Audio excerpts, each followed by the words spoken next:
Hello and welcome to Teacher Talk, the podcast for teachers who are lifers but still want to have a life. This is Jared, and as always, I'm joined by my partner, Johanna. Hey, Johanna. Hi, Jared. What are we going to talk about today? Test retakes. What do I need to know about test retakes? It's like a thing now. Kids can retake the test. This is like how everybody gets a ribbon? This is the coddled... It's more like if you didn't get like a place that you wanted, you could just retake it. Just like in life. Well, yes, that is what they say. Like, the reason why we allow test retakes is because any test in life you can retake from their perspective. Like, you can retake the LSAT, you can retake the PSAT, you can retake the SAT, you can retake your GRE. What's the one for grad school? GRE. So the theory is because all of these tests can be retaken, we at the school also need to allow for test retakes. What about like your performance evaluation or your pitch meeting? Or like getting hired in the first place? Yeah. Well, I mean, you could always keep trying for different jobs. Right. So I actually think that test retakes are a good thing because I think the easy way out is to take a score you don't like. And I think then it creates like a perpetual problem. It's like the little ball when you pull one ball back and then they go boo, boo, boo, boo, boo, boo, boo. It's called a Newton's cradle? Newton's cradle. Yes, like in a Newton's cradle, it's kind of like once you don't know Unit 1, you're not going to know Unit 2, 3, 4, 5. So there has to be some sort of incentive to cause a student to go back and relearn something they didn't learn successfully. Yeah, but the incentive is you only get one chance on the test, so you need to learn it really good in the first place. Otherwise, you'll fail the test. Yeah. They don't do that. Like, I mean, some kids do that. And that kind of works with, that does work with some kids. Yes. Like you and I, as parents, we're going to have a certain philosophy and a belief about test retakes. And so I would like to believe that our children wouldn't use test retakes, and if they were using test retakes, it was because something was fundamentally flawed in how they learned and they needed to have that experience because we would make it so painful for them. The point is this would be the teacher's fault? No. If our kids didn't do well? No, if our kids don't do well, their life will be unfun. Right? Like we as parents would be like, well, this is now going to be a world you don't like living in. I don't know. That requires me to pay attention to even know if they took a test. Oh, you can, because they send you, this is why people think it's parents who have turned into helicopter parents. It's that we've made it possible for parents to know so much. So you get there's an app. We're handing out helicopter backpacks. Well, there's an app. You can check your kids' grades at any time. You can have it notify you on a little app. And so you know when they're not turning stuff in, when they did poorly on a test. And I totally am doing that. Well, no, and not on the elementary level. Oh, okay. So in addition to mostly rejecting my kids these days with their participation ribbons nonsense, you're also saying you kind of like it because it's part of your grit philosophy. I do like that there's having the chance to fail and then come back and then succeed on the exact same thing that you failed on. I do like it, but can create two big problems. Do you want to jump into the two problems or do you want to establish more first? I'm going to write down I feel like we're big problems. I'm interested in what the two big problems are, but do you need to talk more about the general thing? No. Okay. I feel like this is actually a topic that people talk about a lot, is the fact that kids these days get test retakes. And into ribbons. And the two big problems is problem number one, it's more work for the teacher the way that it's done. And number two, it's more work for the parent the way that it's done. And it creates and then that turns into a mega problem, which is, and the person who doesn't feel the anxiety or conflict is the child. When in fact, they are the one that should feel the most anxious, the most concerned, the most overwhelmed by the whole experience. So you're saying test retakes good, but teacher and parent should should make sure that the impact falls on the student. The way that they are being executed, and a lot of this comes even from an administrative level, is bad. Like schools are saying, like, you have to provide kids test retakes, but then they're not taking the additional step of saying, and how are we going to make sure that this is a learning experience so the child only is doing this because this was the only option. They tried the best they could, and the only option is that they are going to need reteaching, relearning, and to retake the test. Would you say it turns into a meaningless exercise because it's just, well, the parents and teachers will do some amount of work until they finally score well enough on the test? It turns into a laziness crutch. I mean, be 15 for a second. Your choice is A, to study super hard and like do a bunch of work, and then maybe you'd get a good grade, or just believe that you're going to like poop out a good grade, and then if you don't, you'll just do a test retake. Which one do you think most 15-year-olds take? I mean, I'm not 15. I would definitely do the second one. Right? Like I do the second one all the time at work when I can get away with it. So this is like, let's put some behavioral economics to use and have parents and teachers work as a team so that this is really only helping the kids that genuinely need the retake, so that it's functioning the way it's supposed to, not as a laziness option. Which, and how it's supposed to is, it's not supposed to make you, you're not intending to remove all consequences, and therefore people can just keep trying until it's intended to give people with a chance to improve. You don't want a kid to feel bad or shame for having to retake a test. Okay. What's the other big problem? Well, so we talked about it. Problem one is it's a lot of work for the parent. Like, it's a lot of stress, anxiety, and concern on the parent. Oh, okay. And the other is that it's not a lot of work for the kid. Yeah, it's a lot of, well, no, kind of the third big bang is, so a lot of work for the parent, a lot of work for the teacher. What if I just lump those together and a lot of work for the wrong people and less work for the right person? You are better at this than I am. Okay. Yes. Those are the two big problems. I like that better. So you got to talk about how to design things then so that it's not the teacher and the parents doing the work. It's the students doing the work? Correct. So let's fire away. Fire away. Okay, well, I say fire away. Oh, you say fire away. You fire. I fire. Okay. Bang. Fire away. Okay. So, as a teacher, you need to make sure before there ever is a retake that you are having the parent and the child go through a conversation of what are the consequences of needing a retake. Like, parents aren't used to, they parent how they were parented. Well, when they were parented, retakes weren't an option. But if your kid needs a retake, what are going to be some of the consequences of needing that retake, depending on why they needed it? So, for example, if our child had all their homework turned in, and our child had done studying that I had observed them do, you and I might have one philosophy on a retake. But if we as a parent had no clue that they had a test coming up, they did not do all the learning opportunities available to them, and they needed a retake, we're going to have a totally different approach.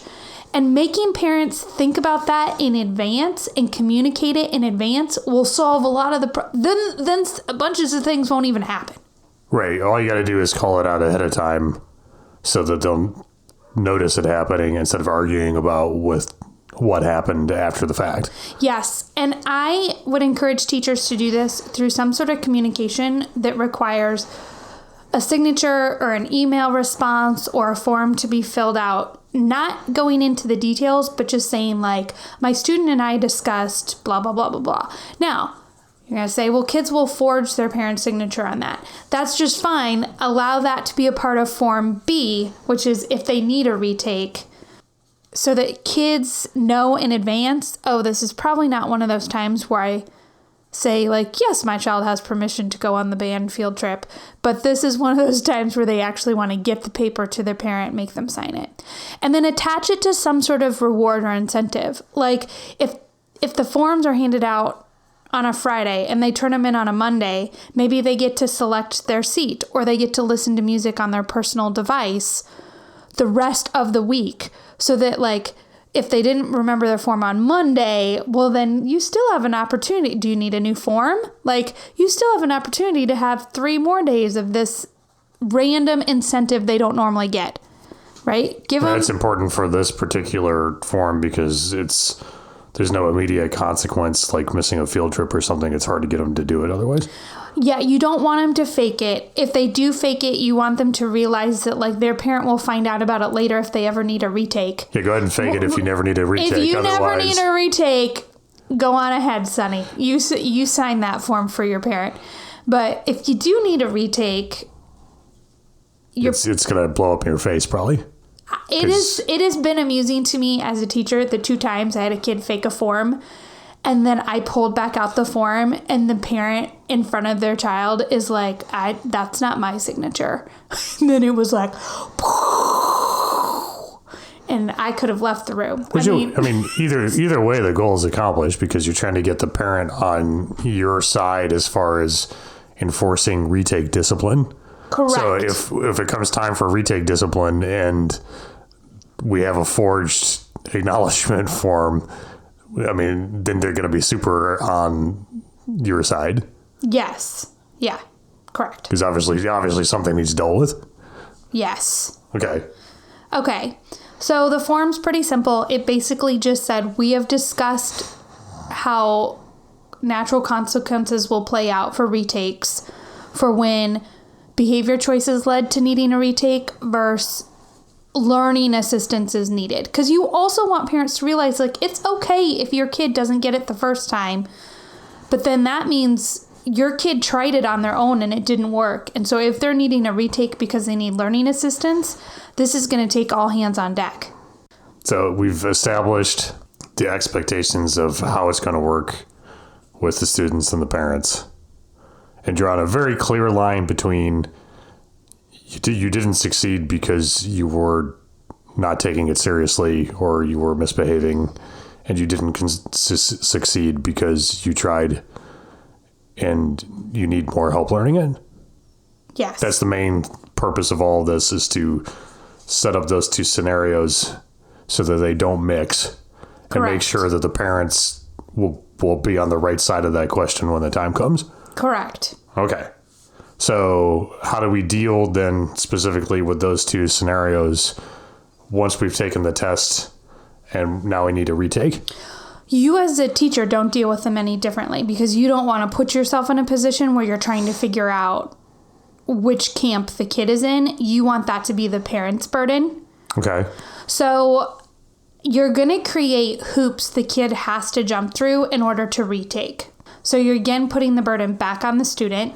I've discussed how I like to do the final assessment before the anchor activity. So most people want the activity where the kids are really engaging in the learning to be before the final assessment. But because we now have retakes in our world, I flip-flop those. So once I think a kid could take the test and get a good score on the test, that's when I have them take it. Right. And I let the anchor activity cement the learning, but then it gives me time to manage retakes. So hoops that I recommend. 1, if you had learning activities that happened in the classroom and that student either didn't complete them all or didn't complete them all to the level of your satisfaction, the kid needs to go back and redo those learning experiences. This would be behavioral, right? A kid who was dorking around is going to have a lot of work to do. Maybe they didn't do a homework assignment. Maybe they didn't do a learning activity in class. Maybe they were absent and never made stuff up. A kid, though, who did everything and needs a retake, well, this step, they just to glide right through because they can produce all that work already. And this isn't like a lot of things you talked about. You're acting like this is just the way that nature is. Yes. This is just, we're a team. Yeah. Retakes don't happen until all the learning activities are done. Yes. That's just how it is. And you tell them it's not even your decision. That's just how retakes be. That's discussed all the way back in the beginning when you had the parents turn in that form, is it's going to say this is how retakes are managed in this classroom. 1, all learning activities that were expected before taking the assessment will be completed. 2, the second step is all learning activities will be reviewed by teacher and student. This is what that works well for me. Maybe it's a different system for you. But now I'm going to have the kid bring up all these learning activities they should have done. And rather than worry about, remember we talked about grading, how you can't nitpick every kid's stuff. You don't have time for that. Now's when you get to nitpick. Sure. You, the teacher, are going to go into the weeds of whatever they did and figure out where's the problem. If the problem was the kid just didn't do the learning in the first place, then this will be a quick exercise. If the problem was, oh man, they don't have a clue about this, this is when you're going to be reteaching that student. It's all, and this is, everyone else is doing an anchor activity. Your classroom might be a little loud, but you will have time to work with a smaller group of students. When you say jump through hoops, which has a little bit of a negative connotation to it, of just like pointlessly putting things in someone's way. But what you mean is give them actions that they can take to prove that they're the one that's choosing it and wanting it? With the kids, I call them gatekeepers. Okay. Because I teach them, it's like sometimes the gate is wide open and you just pass on through. Sometimes it's a little bit of work. You got to slow down and veer around. Sometimes you don't have the key yet and it's closed and we got to wait for it to open. Sure. So it's just, there's gate checkpoints that we have to. But it's a way of putting the burden on them to act like they want the outcome instead of having you just lead them. I actually have a signed form, and so when a kid shows me that they completed all the learning, then I sign it. When a kid then does any reteaching that's necessary, I sign it. Then the next step is to involve the parents or another person. So it doesn't have to be a parent. Like who else? It could be a friend. It could be a friend. Like a 18-year-old kid might turn to a friend versus a parent.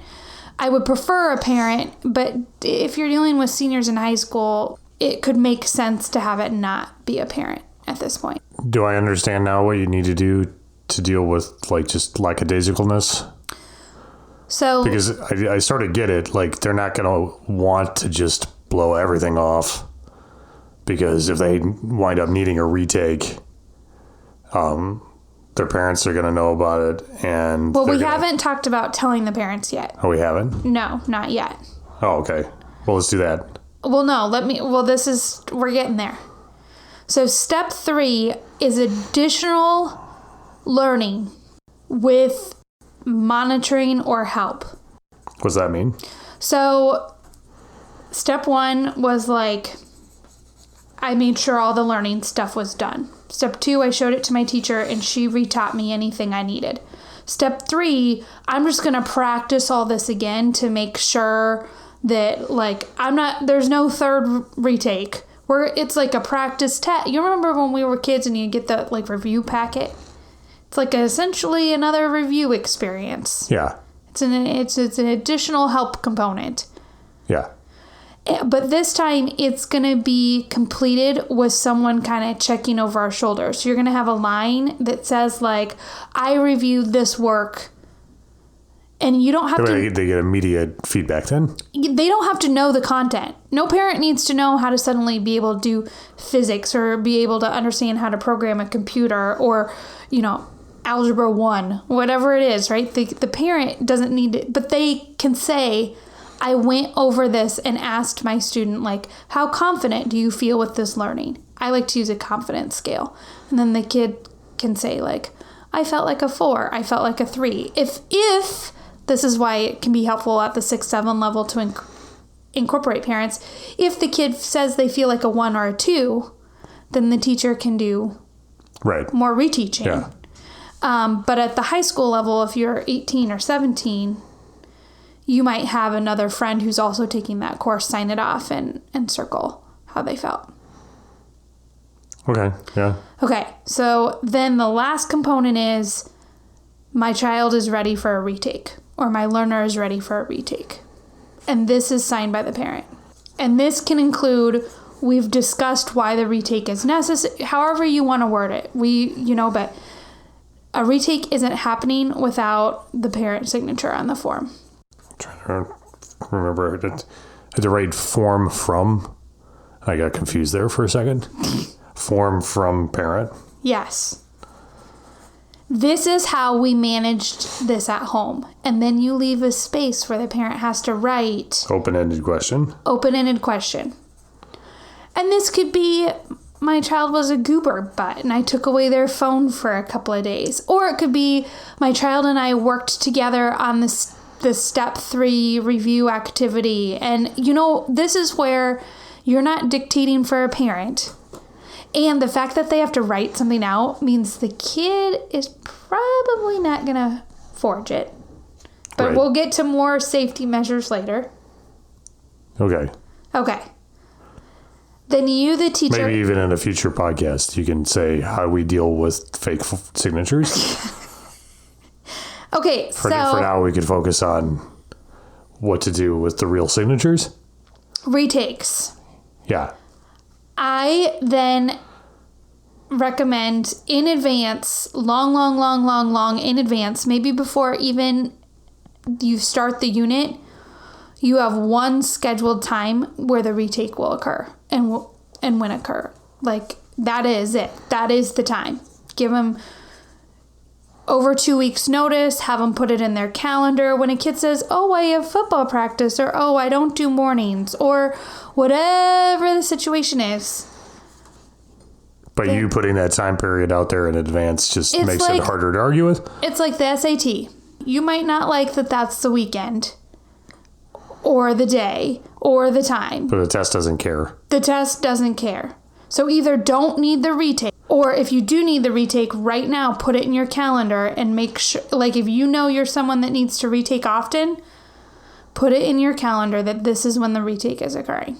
So your school might be one where that isn't allowed. And if that's the case, then figure out a couple of different options, but schedule it in advance and communicate it to parents, families, and students in advance. And then in your gradebook, make sure to document that this is a retake score.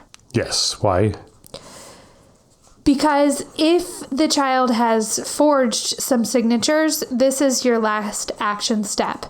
You can just put a simple note that says, like, this is a retake score, parent signatures for approval were received, or something like that. So that, again, if the child decides to do all this without the parent notification, it has now been communicated again that parents appeared to have been communicated to. Yeah. Okay. Yeah. It's like you and the parent. Team. Yes. Is that everything? Yeah, that's kind of everything. This should make sure that most of your work is happening during the actual class time when you have the student, because you could have many students needing this system, and so you are creating class time for it. You're creating forms, but really the burden is on the student to execute the form. And if a kid isn't, like, let's say they're like, well, I don't care if I fail. Like, I'm not going to do this form or this process, then you have a way to reach out and ask for help that says, like, I need blah, blah, blah to, like, help this child complete this form. Because in a lot of schools, you have to justify why you're failing someone. Right. And so you need documentation like this to prove how much you provided the student an opportunity to do something different and they didn't. It changes the experience of work. I didn't call a parent 20 times. I didn't hunt the kid down in study hall. Like, they had this opportunity and they didn't take it. And I notified people about this opportunity. Mm-hmm. right? Like if a kid isn't following through on the form, then during that class time, have the kid call their parent, have them text their parent and be like, I was supposed to do blah, blah, blah, blah, blah, and I didn't do it. How can you as my parent help me to get this done? Okay. Recap it. So broadly speaking, this is all about fixing the problem of, well, I don't have to do anything because there's retakes forever until you give up and give me a good grade. Yes. So either my parents or my teacher will eventually give me a good grade, so I don't really have to do anything. Oh my gosh, the number of times I wanted to tell a parent, like, you earn an A. You have earned an A for parenting. But unfortunately, your child has only earned a D. Right. I feel bad for them. They're trying. We don't want all the work of the retake to fall on the teachers and the parents. And we don't want... And the stress. Sure. And we don't want the students to blow off all the learning activities that are designed to pass the test in the first place because they know that, whatever, either I get lucky and I pass and I don't have to do anything, or I just retake it. Assume kids will need a retake every single time you give some sort of assessment and just pre-plan for it. Then you, the teacher, don't find stress in the fact that this is occurring. So you're going to, at the beginning of this year, communicate out the expectations for how retakes will work and how the burdens are on the students and what needs to be done before they can even do a retake. Correct. And you're going to have the parents acknowledge that and sign it? Yes. And then, because, pro tip, the kids will be bad at getting this form done, so incentivize that a little bit. Yes. To actually do the retake, you need to get a way to distinguish between, not just for you, but like have them like self-distinguish between. Wait, I have to go back. Wait. So let's say it's the first week of school and you're having them get this form signed about the retake. The kid that it's Friday and the kid hasn't brought the form back for a retake and you're calling that parent because the kid still hasn't brought the form back, that will be the kid that needs to retake out of laziness. And it is easier to have the conversation of like, oh, so-and-so isn't bringing the form back. We tried 5 days of them doing it. I'm going to mail you a form. Will you please make sure to sign it and have your kid bring it back? Again, it's just further documentation. Well, what if the parent doesn't sign it? What if the kid doesn't bring it back? The fact that you took the time to again, it's just transferring the burden of how the kid learns onto someone different. And it's easier to transfer this burden week 1 than like week 16. They won't take it. Not the burden of how they learn, but the burden of being motivated to learn. Yeah, they won't take it. It will be yours. You will feel it for the entire time you have the child. Transfer it. It's less work. Just transfer it early. It shouldn't be your job to make them want to do well on the retake. You can't. All you can do is give up. Is put incentives in place that make them realize, for this teacher, I better just work hard from the beginning because this is a pain. They are a pain to deal with if I don't just step up and do my part. Right. As a parent and as a student. Before they take the retake, they need to go back and complete all of the learning activity, that's like new ribbon getting talk for homework. Yes. Essentially, because it's not necessarily homework. It could be in the class, but whatever a kid needed, whatever you assigned for the kid to do or learn or experience, because it would help get them a good score on the test, all that stuff has to be done.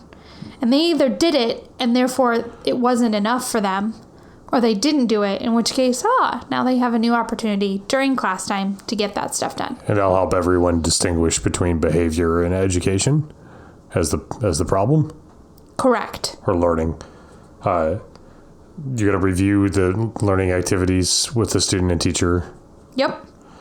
And then if there's additional learning that's needed, it's going to be monitored. Yes, by someone else at another time. That's like additional homework, essentially. Just to help them assess out loud how they're feeling about it. Yeah, let it be a 20-minute like little exercise, a little practice test or whatever it is. And then they are giving feedback to someone. How confident did they feel doing it? And then to actually let them take the retake, they get a form from the parent and says, my child is ready for the retake. Here's how we did what we did to get ready. Here's how we handled this at home. Yep. And then you have your like retake windows that are pre-established well ahead of time, so that it's not falling on you to find a convenient time for each individual retaker. You're just defining the expectations. Here's the window. No, not here's the window. Here is the actual time. Yeah. The test is occurring at 7:30 in the morning on Wednesday, blah, blah, blah date. I told you before we even started this unit, this is when the retake is. And if you didn't want to do it, you could have. I communicate, if you do emails to parents or however you communicate out, that is when the retake is. If you don't want to do the retake, then don't get yourself in a position where you need a retake. Make sure you're seeking help in advance and early. And then document that the score in the gradebook was a retake score. Not that it ultimately matters for the score, but it might matter for discussing whether some form was faked or something, or right. And another piece of documentation in the. I personally believe that if a kid just did everything we just outlined, they've earned the new score. Sure. It's not about the score. It's about just making sure. I don't believe in averaging it. If a kid just did all that, if they did all that because they wanted to go from an A- to an A, good for them. Here's the A. Good for them. Here's the A. Yes, they earned it. They earned it. That was extra work. They just went through a lot to get a different score. I don't care what they got the first time. I give them the new score. Right. Some teachers average it. Some schools have policies, but that's just me. Well, it's your podcast, so you can say what we should do. So just give them the A, the new name for the Teacher Talk podcast.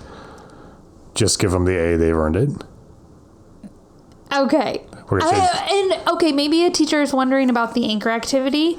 You mentioned that. Oh, sorry, I didn't recap the anchor activity, but you'd like to have the anchor activity after the assessment? Yes, and then if the kid spends the entire time being retaught, because if they are a kid that really struggles with learning, just exempt the anchor activity, because the anchor activity was about cementing the learning independently, and this child couldn't cement the learning independently. This child cemented the learning with you, and instead you could put in place that step 3 assessment, or you could just exempt the score completely. Versus if it's a kid that was just a goober and didn't get done what they needed to, well, you can modify down what the anchor activity is going to look like, because they'll go through this a lot faster. Okay. I feel a lot better about this test retaking nonsense now. You do? It's not nonsense. Well, I thought it was nonsense. I thought it was participation ribbons and coddling and no one ever fails and we're all equally special. No, this is like grit. But this is good. We're all gonna learn. This is way better than everybody's equally special. No one can fail even if they try. Like I thought retakes were, and it's way better than the old school teaching that I thought about. It's good. Well, I like good. it. I feel much more on board with it. I'm glad you approve, Jared. As the most important member of your audience, a non-educator, I give my seal of approval. Got it. It's got the Jared seal of approval. Yes. Well, thank you, Joanna. Thank you, Jared.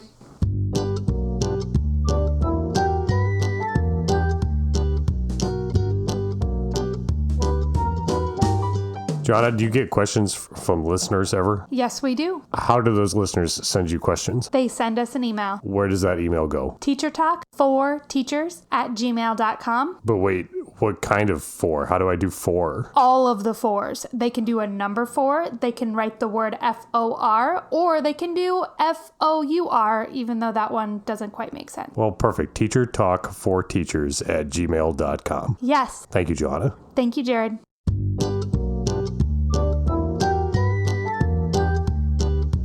Teacher Talk, the podcast for teachers who are lifers but still want to have a life.